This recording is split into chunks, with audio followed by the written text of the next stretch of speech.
Bismillahirrahmanirrahim. Alhamdulillahi Rabbil Alameen. Wassalatu wassalamu ala ashrafil anbiya'i wal mursaleen. Nabina Muhammad wa ala alihi wa sahbihi ajma'in.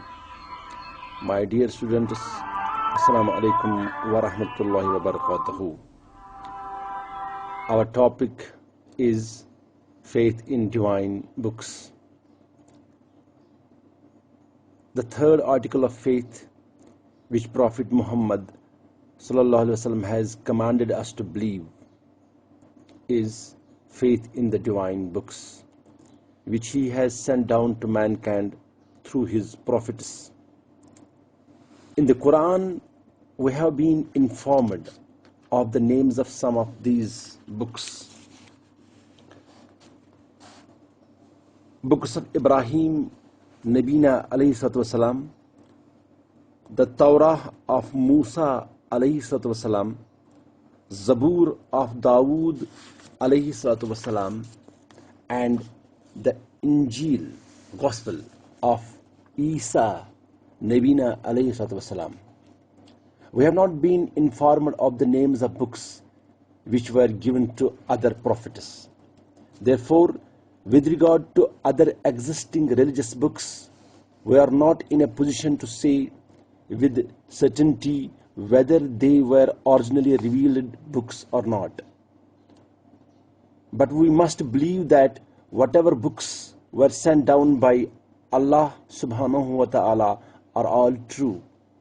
Of the books, we have been told the books of Ibrahim are extinct and not traceable in existing world literature. Dawood alayhi salatu wasalam's Zabur and the Torah and the Injil exist with the Jews and the Christians. But the Quran informs us that people have changed and added to these books. And Allah's words have mixed up with the texts of their own making. This corruption and pollution of the books has been so large and so evident that even the Jews and the Christians themselves admit that they do not possess their original texts and have only their translations, which have been altered over many centuries and are still being changed. On studying these books, we find many passages and accounts which evidently cannot be from Allah subhanahu wa ta'ala. His words and those of men are mixed together in these books, and we have no means of knowing which portions are from Allah subhanahu wa ta'ala and which from man.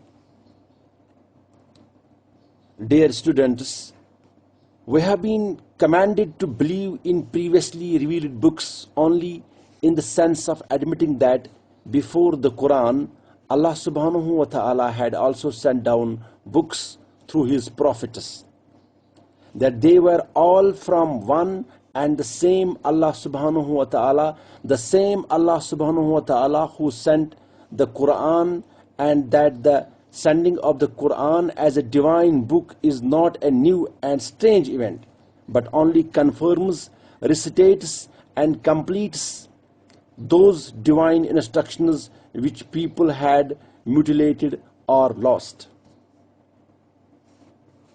Now the fact is that the original word of Allah subhanahu wa ta'ala is preserved neither with the Jews nor with the Christians. The Quran, on the other hand, is fully preserved and not a word has been changed or left out of it.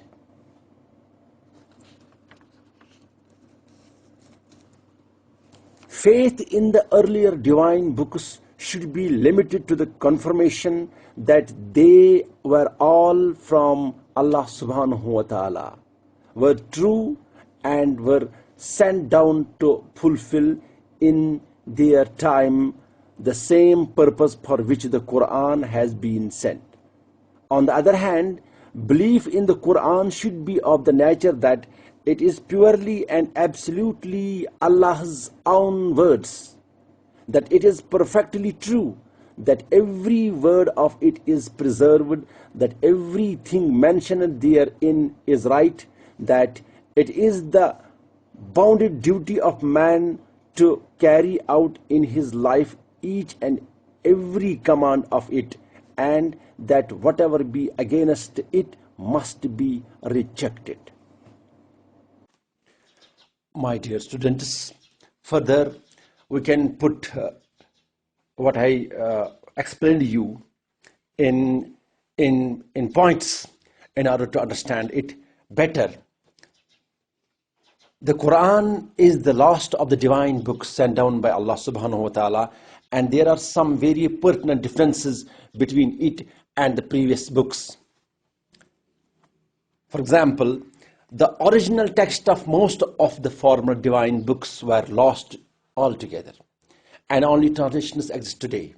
The Quran, on the other hand, exists exactly as it was revealed to the Prophet Muhammad sallallahu alaihi wasallam. It is available in its original text, and the word of Allah subhanahu wa ta'ala has been preserved for all time to come. In the former divine books, man mixed his own words, but in the Quran, we find only the words of Allah subhanahu wa ta'ala in their pristine purity. This is admitted even by the opponents of Islam. The former divine books were sent down in languages which died long ago. No nation or community now speaks those languages, and there are only a few people who claim to understand them.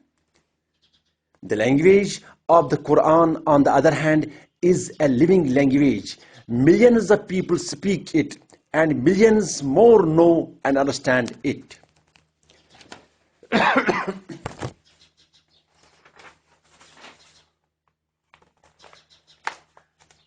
Each one of the existing sacred books found among different nations of the world has been addressed to a particular people.